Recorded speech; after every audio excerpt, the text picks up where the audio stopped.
So we're ready to take our gelato out.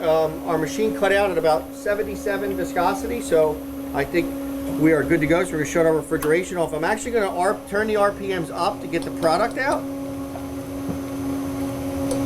So that'll help kind of push the product out.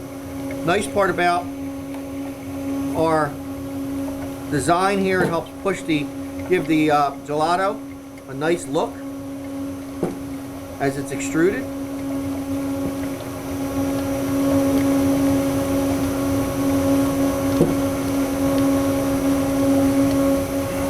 You can see the silkiness of this gelato. The look really is pretty.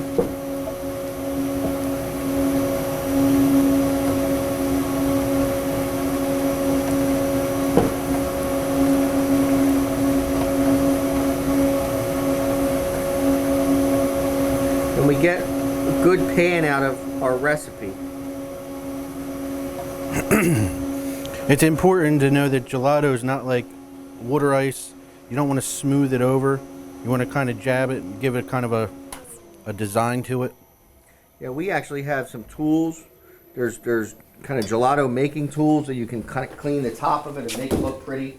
But sometimes I just kind of just dab it and twist it, and you get a really nice finished look to the gelato. And then, of course, you know, if this is the pan, we have the metal pan. Sometimes I like to make it in, but we can put this pan in. We always want to make sure we clean the sides of our gelato pan because the presentation is so important.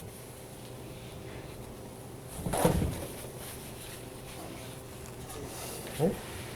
So there we have. We have our chocolate vegan gelato. We'll give this a try. Here you are, sir.